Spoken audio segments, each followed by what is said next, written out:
The Minneapolis police chief testifies for the Derek Chauvin trial. And the U.S. Capitol mourns the death of an officer. Large migrant numbers continue to overwhelm the communities by the southern border, and Harvey Weinstein appeals. All of this and more here on WCTV.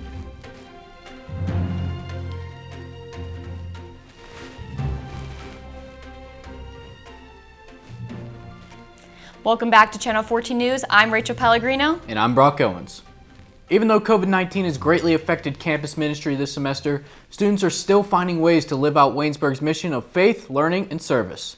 One of those ways is through the student-led prayer group Prayer at 10. Reporting from Roberts Chapel, here's Rachel Pellegrino. Meeting every Sunday through Thursday night in Roberts Chapel is Prayer at 10. This group is providing a unique outlet for students to grow in fellowship and faith through prayer. All right, we should pray. How should we pray? Pray in a variety of different ways. We do prayer requests, or we'll pray scripture, or do prayers of thanksgiving. And yeah, it's just really this cool opportunity for students, one, to just come together and to pray in community, which is something that's like really unique. Prayer is usually something that's done like usually by yourself, like one-on-one with God, but it's just really unique to do it within like a group of students who are all kind of in the same like stage of life together. Despite COVID-19 restrictions, Prayer at 10 has been able to grow to include a number of new members this year. Cool thing actually is, and I don't know how much you'll see of like the B-roll you took, but most of them are freshmen that are coming, which has been really, really cool. So last year was a lot of upperclassmen, a lot of them graduated. Some of them have kind of like stopped coming a little bit, but there's been a lot of new freshmen that are coming and who have invited others. For these freshmen, the group provides a new opportunity to grow in their faith. Prayer 10 has just been a great time to, again, fellowship with other believers. It has also just been a great time to not only bring your own requests to God, but also to go alongside of other believers and just lift them up, especially when they're going through tough times or whether they're having a highlight of their life. You can be alongside them and everything. And everyone has just been so accepting, and I've made some really great new friends here, and it's just been great. I love it here, and I really enjoy coming. This group has allowed students to not only gather in prayer, but it has also fostered community on campus during a time when this proves to be difficult. I think just with like the pandemic and everything, it was really hard finding community and finding places where you could go and be with other Christians and just talk to God and have that fellowship and that active worship in prayer was really hard. And so this year at Prayer 10 has been really beautiful, just getting to do exactly that. Mendez emphasizes the lessons she's learned through the group and the importance of prayer and the need to continue to pray together during these times. It's really taught me a lot of, one, the privilege that it is to even pray. Like God has created this whole entire universe. He knows every single person, like all 7 billion people, yet he like still is listening to each and every one of our prayers. So it's really just shown me the privilege that it is to pray. In addition, there's been a lot of prayer requests that we've prayed for, and we can just see how faithful the Lord has been. There have been like really specific prayer requests about like people having surgeries and they come out of the surgery like completely healthy and stuff like that. We've prayed for injuries. They've been healed. And so we just see the Lord working in a lot of different ways, which has definitely made me, one, like trust him more and really understand like his faithfulness and his goodness. And even in those prayers that seem unanswered, we could still see how the Lord was like in control over all of it, which has been something that's really like essential in my journey. So as I go and pray by myself, and as I do next year once I graduate, like I'll be able to see that faithfulness and that goodness still through all of that. Even though there are no official plans to continue Prayer at 10 next year, Mendez said she is not worried for the future of the group. I'm not sure if I'm really even going to necessarily like ask someone to do it, but the way that, so Tanya, who graduated 2 years ago, the way she did it is she was like, if it carries on, it carries on. If it doesn't, it doesn't. And I decided to carry it on. And so I think that's kind of the same thing I'm going to do. But again, most of them are freshmen, so I have a feeling that it's going to keep on going, which I think will be really cool. With only a few weeks left of the semester, Mendez encourages other students to attend. We're looking for a group of people who, one, are genuine, and two, really just want to pray with you. Like Prayer at 10 is definitely the place to be. Rachel Pellegrino, reporting for The Journey. 15,000. That is how many people suffer from homelessness on any given day in the state of Pennsylvania. A local thrift store in Greene County is supporting the cause to end homelessness one purchase at a time. WCTV's Brooke Fuller has the story. Too many clothes? And not enough space? Hidden Treasures is always taking donations. Hidden Treasures is located in Waynesburg, PA. Open Monday through Saturday, the thrift store is a program that helps support City Mission, which is a regional homeless shelter. Jasmine Smithley has worked at the thrift store for around 6 months. I like it. A lot of my coworkers are very nice, and we have a lot of regulars that are really nice. And even throughout the pandemic, it's been good. Any donations are appreciated. City Mission provides shelter, food, clothing, and rehabilitation programs that help restore people from homelessness to independent living. We get donations every day. Every purchase that has been made in a Hidden Treasure store since 2013 has helped provide over 100,000 meals and over 50,000 nights of shelter to those in need. Donators can give just about anything, and buyers have an easy time locating them. In the kids' corner, you can find items ranging from dolls to fire trucks, and even your favorite childhood memories. A large shoe collection all the way from children's shoes to trendy snake shoe booties. Need bed accessories? Many headboards are among the selection. Who has a bed without covers? Hidden Treasures has you covered. The linen section has a multitude of patterns along with throw pillows to match. Many assume the thrifting crowd is older. Usually it's like older people that come here, but I've seen a couple college students. Marley Wolf, a freshman at Waynesburg, I just started thrifting because I heard a lot of students talking about hidden treasures. Has found a few items she likes. One of my favorite things about the store is how they always have items such as my favorite sports team. Many college students have been lingering into thrift stores because you can't beat the prices on a college budget. I even had to make a few purchases myself. A successful trip, I'd say. See you there. From WCTV, I'm Brooke Fuller. That's all we have for Campus and Region News. When we come back, we'll have news from around the nation. You're watching WCTV, where we aim to bring you the best local coverage of what you care about most. Everything from local businesses to hometown sports and the latest weather. We're keeping up to date with what you need to know about issues that affect our campus and our community. We're telling the stories that matter, celebrating our past, our future, and our potential. So tune in for all the latest buzz right here on WCTV Channel 14, Waynesburg.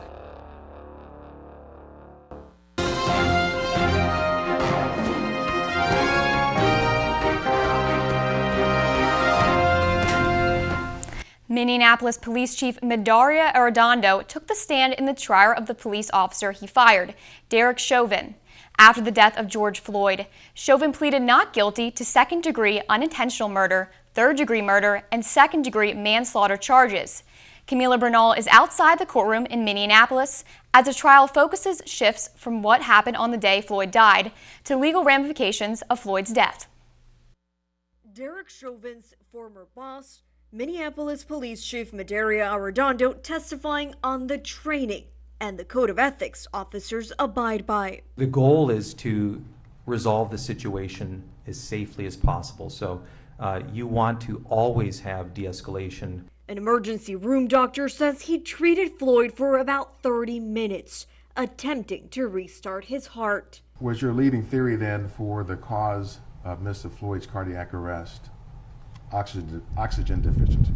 That was one of the more likely possibilities. I felt that at the time. The defense arguing drugs could impact breathing. Drug use. Certain drugs can cause hypoxia. Agreed? Yes. Specifically fentanyl? That's correct. How about methamphetamine? It can. Combination of the two? Yes.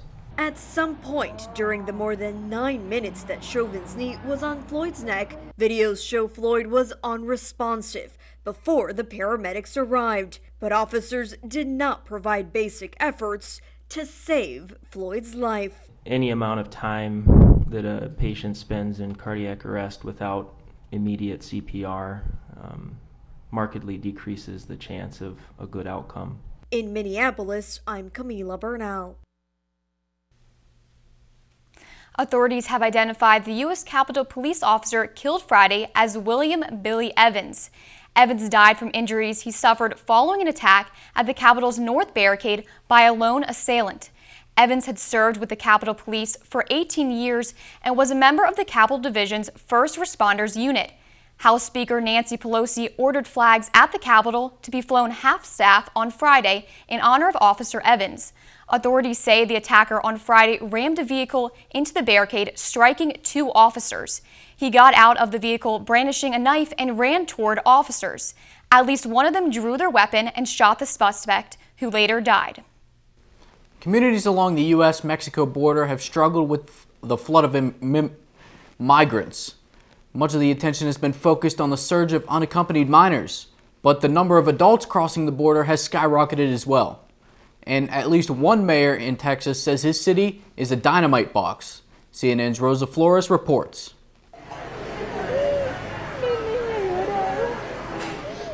In the Rio Grande Valley of South Texas, where mostly migrant families and unaccompanied children are turning themselves into law enforcement, the border is fortified with a wall. In Laredo, arrests of mostly adults smuggled in tractor trailers are up 120% this year compared to last year. Apprehensions at stash houses are up 400% during the same time period. And there's no border wall. You know, we're sitting on a box of dynamite, a powder keg. It could easily explode. Laredo's mayor fears it could all spill over into violence. President Trump was asking for a physical wall. President Biden now is asking for a virtual wall, but we haven't seen those resources yet. We tagged along with U.S. Border Patrol Supervisor Ken Krupa to see the challenges for ourselves. At 2:45 p.m., he's on the scene of a dismantled stash house in the middle of a neighborhood. Some occasions there's multiple locations on a single day. One by one, 18 adults from Mexico and Guatemala were apprehended. The smuggler, who is usually linked to criminal networks or the cartels, was not in the house. As the evening settled in, Krupa is off to another active smuggling case, this one on the highway involving 2 vehicles. So as you can see over here, this is one of the vehicles.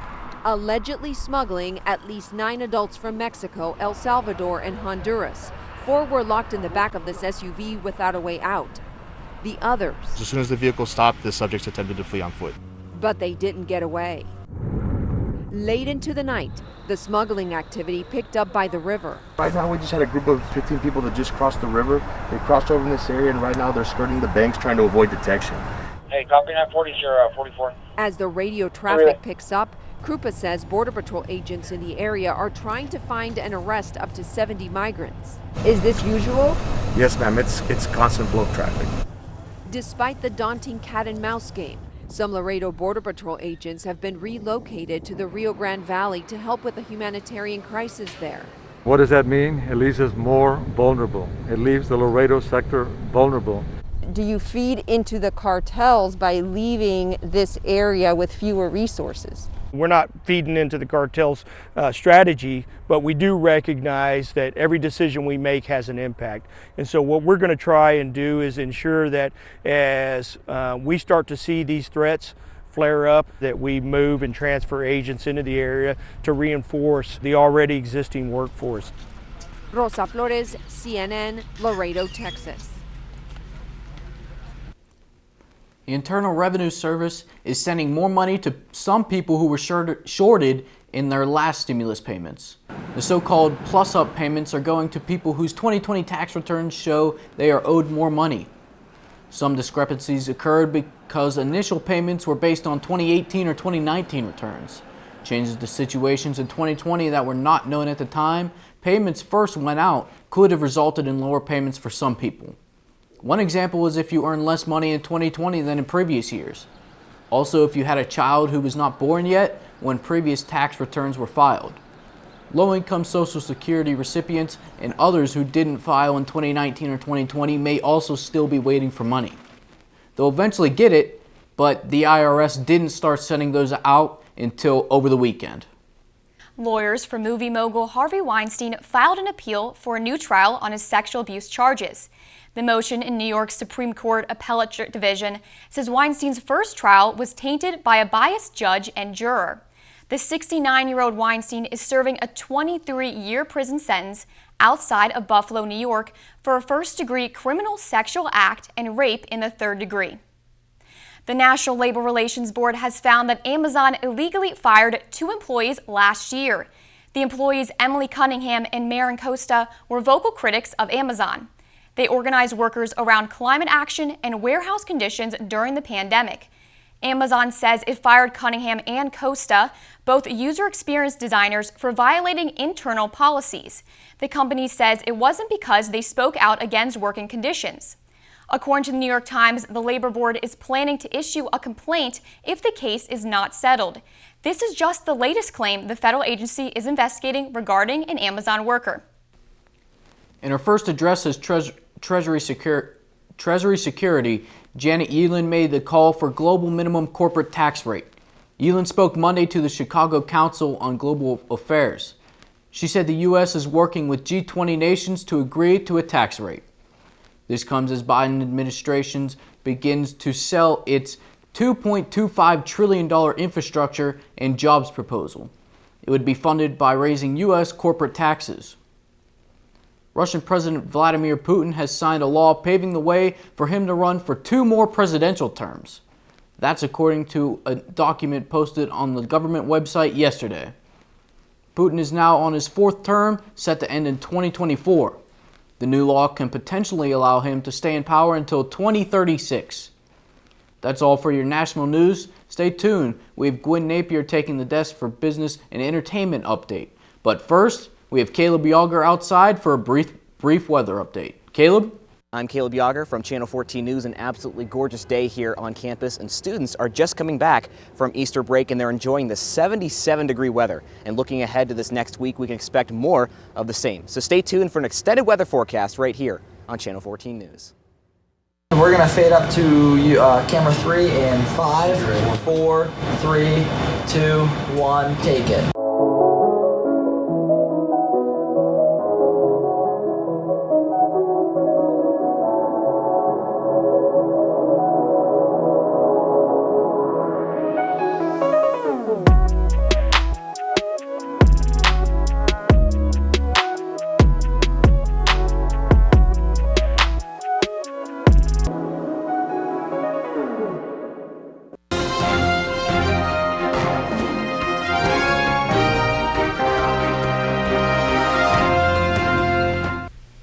Hi, I'm Gwen Napier here with your business and entertainment news. The highly competitive smartphone market is losing a major player.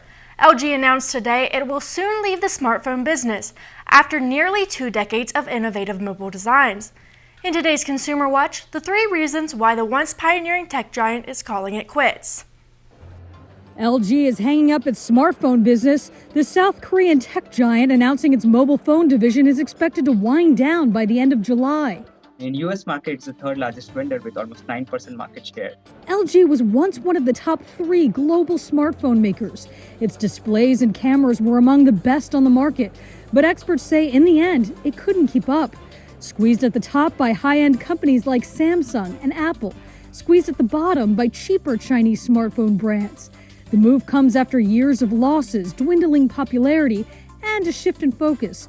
The company says it will now focus on growth areas like electric vehicle components, smart homes, and artificial intelligence. Still, people use LG TVs, LG washing machines, LG refrigerators, and I think they have an opportunity to enter into a lot of other consumer lifestyle devices. LG became known for pushing the limits of design. In 2013, it came out with a curved smartphone screen. Last year, it unveiled a 5G-enabled smartphone that came with 2 screens, including one that could rotate up to 90 degrees. And just 3 months ago, the company was still turning heads. LG revealing a phone that could be rolled up to turn into a tablet. The decision to call it quits was met with an outpouring of nostalgia on social media, with people sharing photos of their first LG phones and praising the company's innovative spirit. For Consumer Watch, I'm Mary Maloney. What happens if you have an LG phone? LG says it's going to provide software updates and service for existing mobile products for a period of time depending on the market. It will continue with the warranty as well. Cybersecurity experts warn that 500 million Facebook users' information has been posted to a website used by hackers. Those records include full names, locations, email addresses, and phone numbers for 32 million Americans. Facebook claims that this is old data previously reported in 2019 and that the social media company found and fixed the issue at that time. Internet security experts believe that the data could still be of value to hackers and cyber criminals who specialize in identity theft. With all of it in one place and easily accessible, experts believe consumers should be aware of the risk for more social engineering scams. This next story might make you a little jealous. LinkedIn is giving nearly its entire company next week off.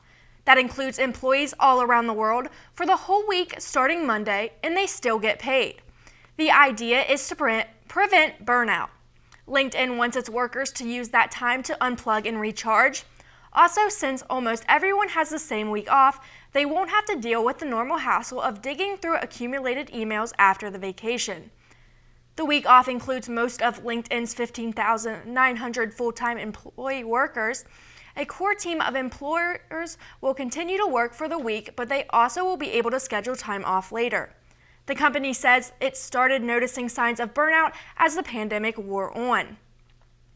The 27th Annual Screen Actors Guild Awards was a pre-recorded all-virtual affair. Winners accepted their honors online, which they did not seem to dim their joy. David Daniel has the highlights.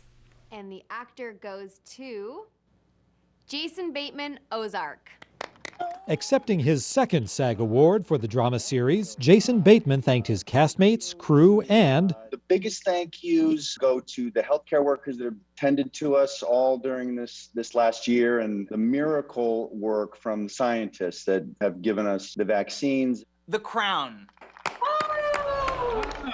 Olivia Colman, accepting the Drama Series Ensemble Award for The Crown, sounded a similar call for the UK. So we'd all like to say thank you to our wonderful National Health Service during this very peculiar year. Gillian Anderson also won for her work on The Crown, as did Jason Sudeikis for Ted Lasso and Catherine O'Hara for Schitt's Creek, which also received Best Comedy Series Ensemble. Man, you can't make a film without an incredible group of people that come together. On the film side, Daniel Kaluuya won Supporting Male Actor honors for Judas and the Black Messiah, and the female supporting actor nominees appeared thrilled when Yoo Jung-yoon won for Minari. Oh, I don't know how to describe my feelings. I've been recognized by Westerners. Viola Davis, Ma Rainey's Black Bottom. Viola Davis had the reaction of the night and deep appreciation for Ma Rainey playwright August Wilson. Thank you, August, for leaving a legacy to actors of color that we can relish for the rest of our lives. Chadwick Boseman's widow quoted the late actor in accepting his award for Ma Rainey. If you see the world unbalanced, be a crusader that pushes heavily on the seesaw of the mind. And Frank Langella quoted Dr. Martin Luther King Jr., accepting the award for Cast in a Motion Picture for The Trial of the Chicago 7. Reverend King was right. We need leaders to guide us toward hating each other less. In Hollywood, I'm David Daniel. The actor trophies for TV, movies, and limited series went to Anya Taylor-Joy for The Queen's Gambit and Mark Ruffalo for I Know This Much to Be True. The Stunt Ensemble Award went to The Mandalorian for television and Wonder Woman 1984 for movies. That's all for business and entertainment side. Up next, we have Brooke Fuller joining us with a Waynesburg Sports Update.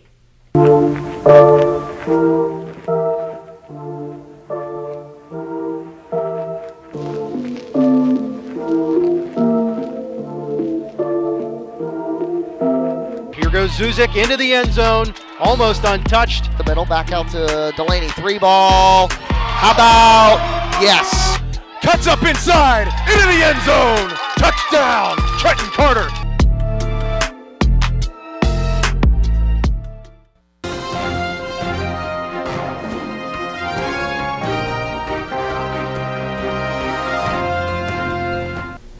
I'm Brooke Fuller here with your WCTV Sports Report. Waynesburg University was back in action for another full week of sports. The Waynesburg University softball team opened up President's Athletic Conference play with a road doubleheader against the Teal Tomcats. The Yellow Jackets scored early and often in Game 1 with a final score of 7-2. The Jackets came from behind in Game 2 but pulled out the victory 12-6, sweeping the Tomcats. The softball team will hit the road again tomorrow, traveling to Chatham. First pitch is at 6:30. The Waynesburg University baseball team traveled to Westminster for a pair of President's Athletic Conference matchups. Unfortunately for the Yellow Jackets, the Titans got to a quick start in both contests and never looked back, taking both ends of the doubleheader by scores of 12-2 and 14-2. The baseball team looks to get their 5th win this Saturday as they travel to W&J. First game starts at 1 o'clock. The Waynesburg University women's soccer team hosted President's Athletic Conference rival Washington and Jefferson Tuesday evening. Trailing late in the second half, the Yellow Jackets couldn't produce. Final score was 1-0 W&J. The Jackets look to enter the win column for the second time this season, traveling to Westminster. Start is scheduled for 7 p.m. The Waynesburg University men's soccer team knew it was in for a challenge during Wednesday night's matchup with the undefeated defending PAC champions Washington and Jefferson. Adam Morganti has more on the game. The Waynesburg men's soccer team hosted the defending President's Athletic Conference champions, Washington and Jefferson Presidents. It was a chippy game as the teams combined for 22 fouls. The teams fought hard, but the first half was scoreless. W&J would draw first blood early in the second half. Jaden Dawes scored in the 59th minute to get the Presidents on the board.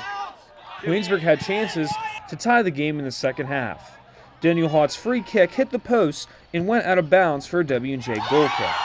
W&J was able to hold off Waynesburg for the rest of the game and won 1-0 to improve to 4-0.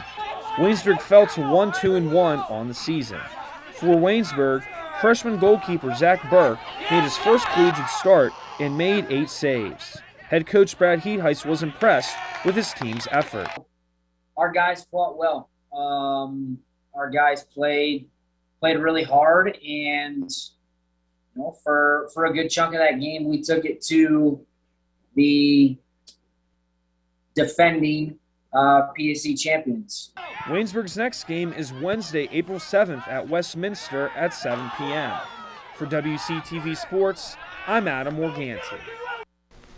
The Waynesburg University women's golf team traveled north to face Geneva in a dual match. The Yellow Jackets fell 549-384 to the Golden Tornadoes. The Jackets return to the course on Saturday, April 10th, when they make the trip to Grove City Invitational. Tee time is scheduled for 1 p.m. Waynesburg's men's golf team traveled to Monday's Westminster Spring Invitational to be a part of the 7-team field.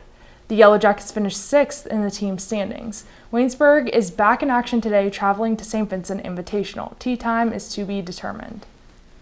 The Waynesburg University women's lacrosse team traveled to St. Vincent yesterday for a President's Athletic Conference showdown. The Yellow Jackets fell by the final score of 21-5 in the PAC opener for both squads. The Jackets striving to get their first win tomorrow, traveling to Westminster. Start time is at 7 p.m.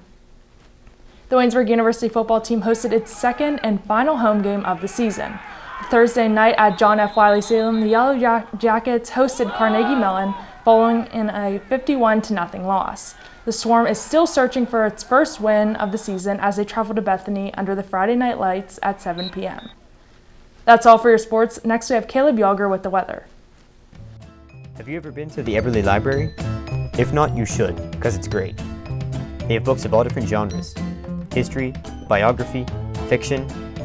Try The Evolution of Life, Life of Pi, or Jurassic Park. So what if books aren't your thing? Try movies like Frozen, or TV shows like Lost. Books and DVDs aren't the only thing though. Take a trip to the second floor. Welcome to the Writing Center. These tutors will tell you everything you need to know about writing a paper, and they'll help revise your essays. Now let's head back down. Behold, the Knox Learning Center. Need to print something out 5 minutes before your next class because you procrastinated? No problem. You can also print off pictures of dogs. Because, well, you can. So grab your homework, laptop, and textbook, and study diligently. Bring your lunch too. Actually, you can't. That's illegal. Now you know the Everly Library. Stop by anytime. Seriously, it's open all week.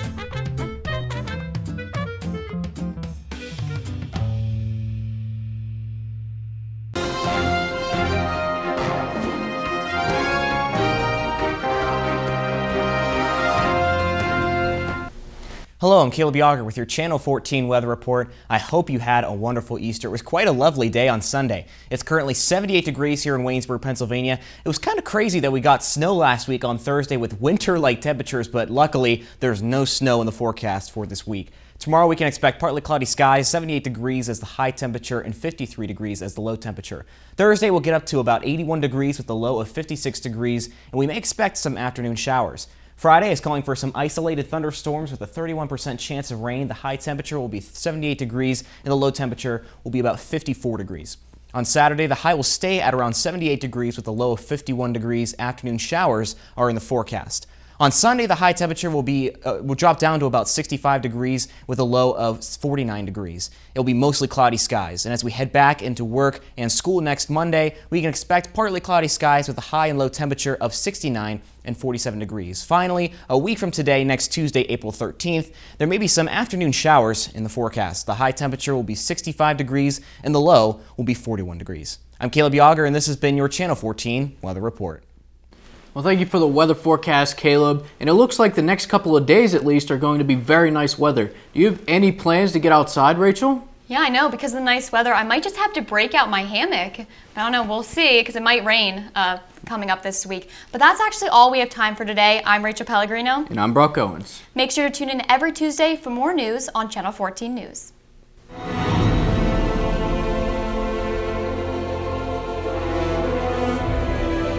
This has been a production of Waynesburg Community Television.